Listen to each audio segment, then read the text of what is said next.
Namaste. Welcome to your own Robby. Today, we're going to review a sequence called the Vinyasa. Often my students ask me what Vinyasa means. And honestly, there's a style of yoga which is called the Vinyasa. But usually, within the Vinyasa style and also in the Ashtanga, sometimes we might hear take a Vinyasa. And some of us might freak out what Vinyasa stands for. A Vinyasa is basically a transition. Whenever we are practicing, doing some yoga practice, whenever we are doing some, let's say, class, and we hear to take a Vinyasa, usually it's a transition between asana to asana, between one pose and another one. This transition consists of several poses, which actually helps us to basically reset and get ready for the next pose, right? So this transition at some point is very well marked. But sometimes the problem is that, especially when doing Ashtanga, and we need to do several vinyasas or a lot of vinyasas during the whole session, becomes very tiring. It might become very, very hard. And at some point, if we are not doing them properly and consciously, we might hurt ourselves. So today's class is basically to help us to align the vinyasa and also show you some variations in order to make them a little bit more mild, easier to reach, and then that at some point you can continuously do a transition, but in a more, you can say, easier way. So with that being said, we step to the front of the mat, and usually the vinyasa, when we are doing any pose, and it said vinyasa, for this, what we do is we basically step backward into Chaturanga Dandasana. Then from that, we take upward facing dog and downward facing dog.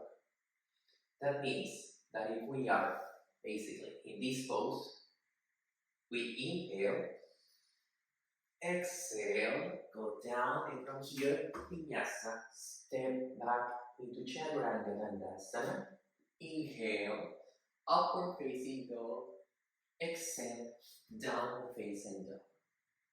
And from here we go to the next pose, whatever is in our class. Sometimes we are, let's say, in a plank or in Malasana.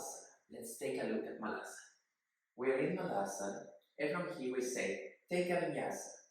So from here, we jump back into Chaturanga Dandasana, then upward facing dog, and then downward facing dog.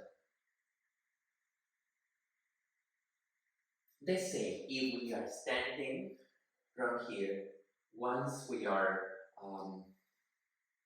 actually, one of the first variations that we can do is that if we are standing, or even if we are in Malasana or any sitting position, or any, like a position which is on the mat, what we can do is basically, as we bend forward, from here, instead of jumping, we step backwards. Step backwards, and then we hold a little bit the plank. From plank, we go down. Then, by going down, we go down. Instead of upward facing dog, we take Bhujangasana. And then we go back to downward facing dog.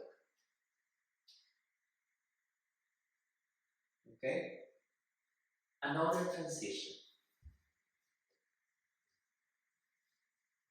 From here, one more time. We go down. Then we step backwards. If we can make it, we go to Chaturanga Dandasana. Otherwise, we can do Ashtanga Namaskar. And then from here, upward facing dog and downward facing dog. What happens if we are in Vinyasa? We are somewhere here, and then we need to go back. Or we are sitting, and from sitting, we need to go back. Usually, if we do the actual vinyasa when we are sitting, then we move forward, and then from here, we jump to Chaturanga Dandasana. Upward facing dog and downward facing dog. So what we will be doing, we are sitting, we cross the legs, move forward. From here, we are not going to jump.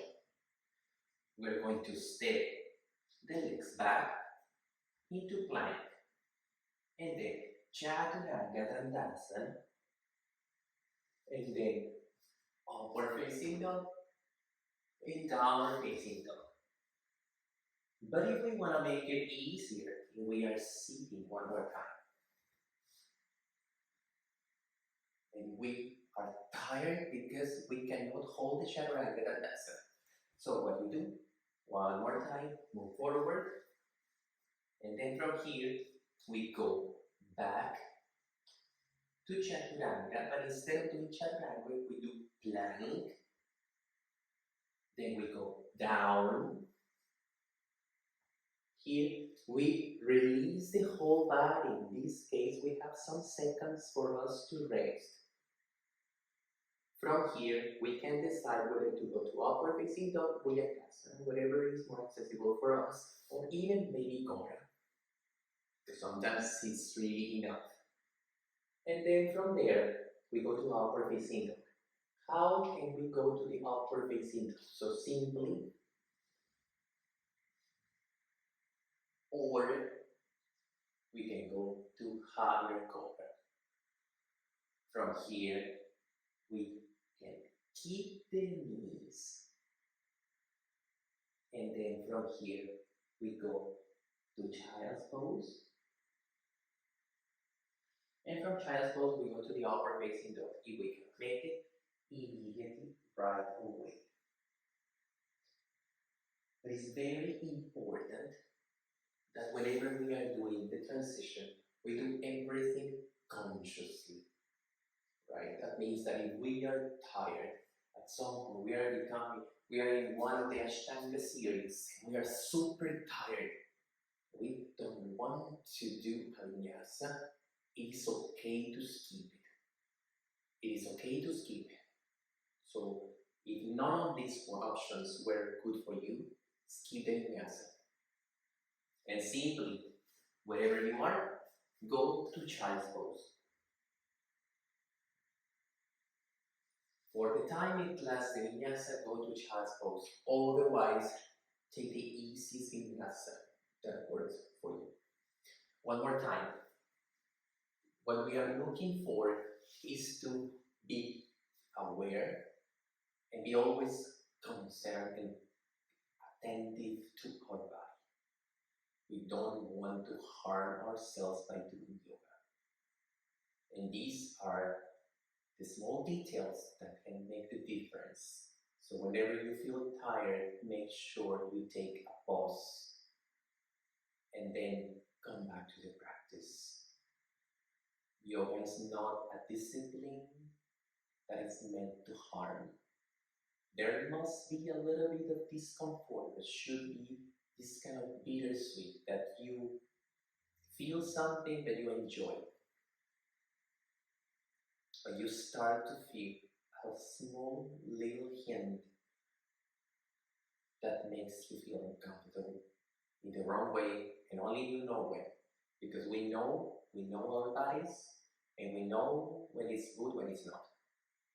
When it's not the right way, go to child's pose and change the position. Adjust according to your needs. So, thank you very much. I hope you liked the video. Give thumbs up if you like it. keep following me. Thank you so much.